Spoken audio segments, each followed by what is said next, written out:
Ladies and gentlemen, boys and girls, dancers, prancers, and boil lancers, welcome along to the Joe Spivey YouTube channel, where we discuss books and little else. And believe it or not, folks, it's a dreary, damp day here in Kingston upon Hull, and I think we know why that is, don't we? That is because the world is in a hurried state to prepare itself for the martyr's birthday tomorrow. That's right.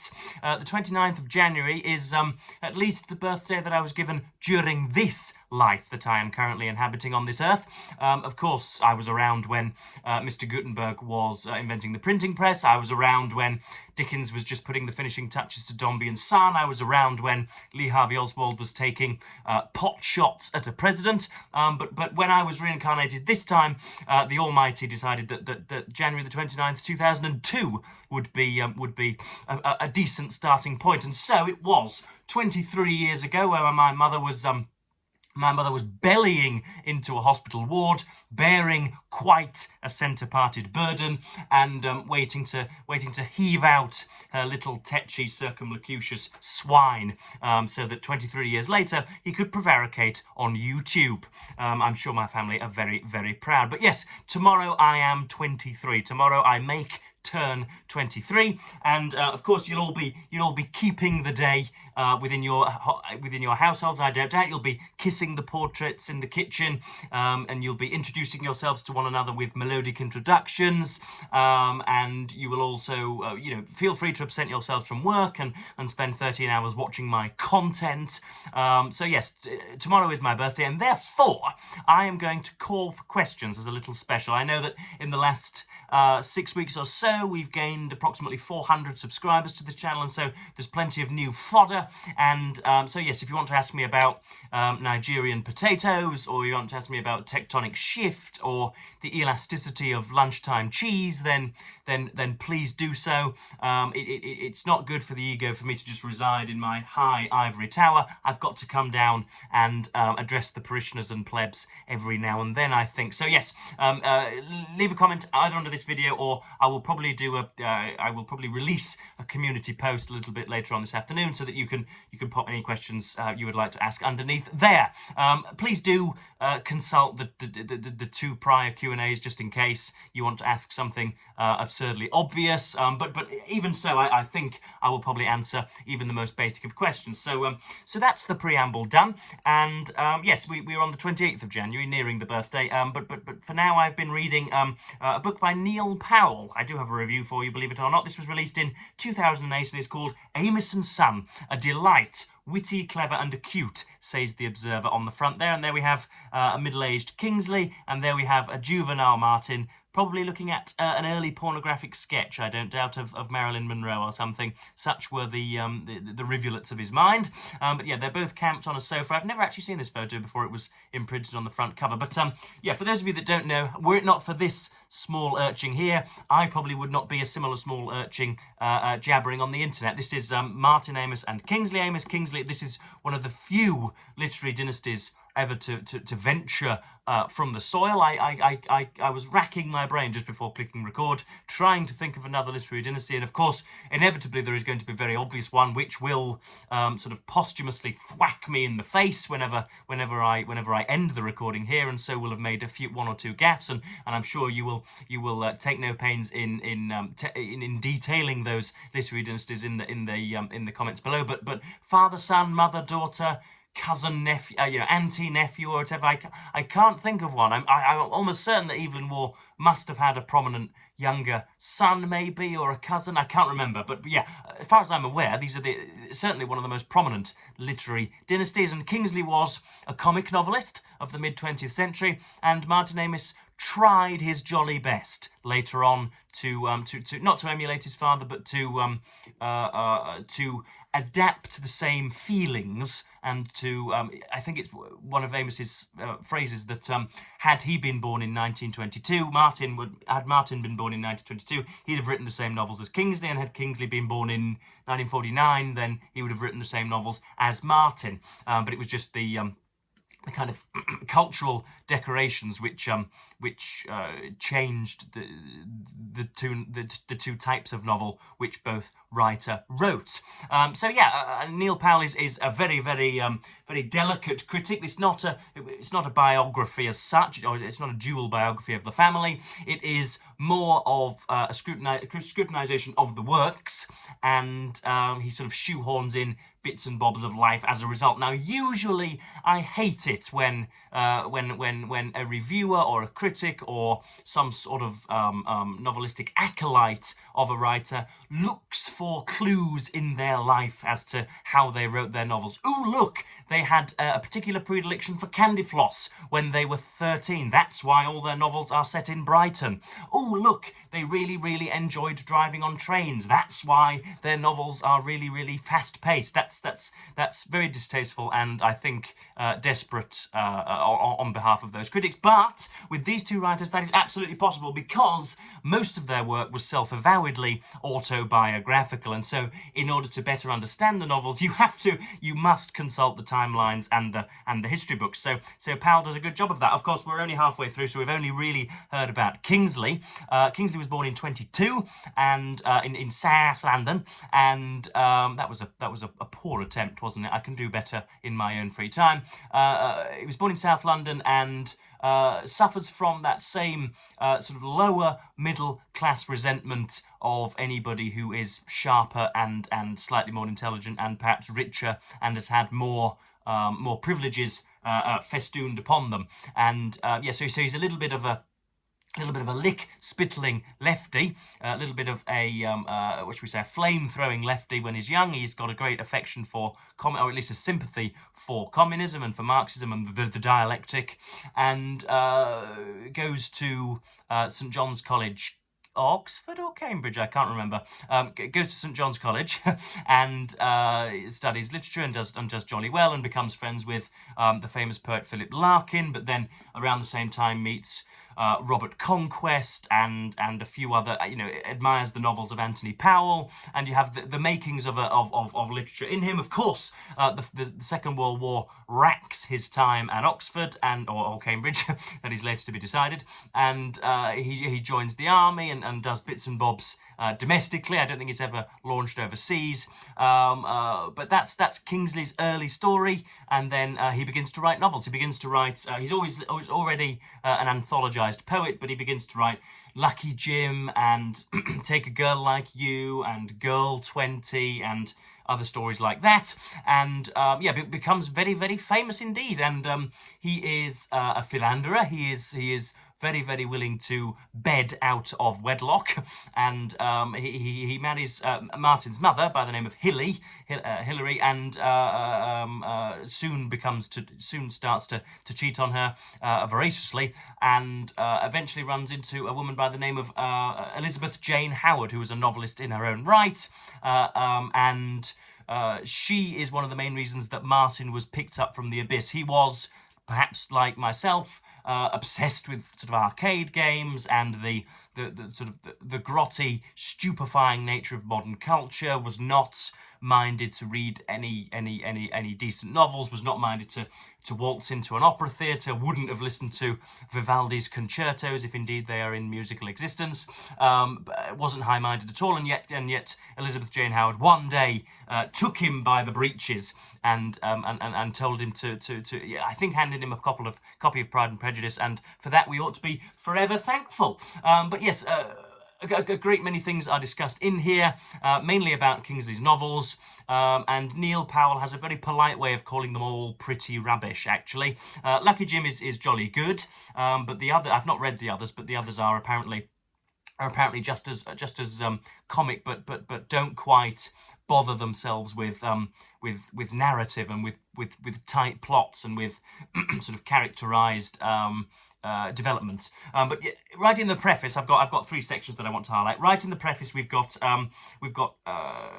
Powell trying to taxonomize the book. He's trying to categorize the book, and it's an opportunity for him to clear his throat and to tell us what he wants to do.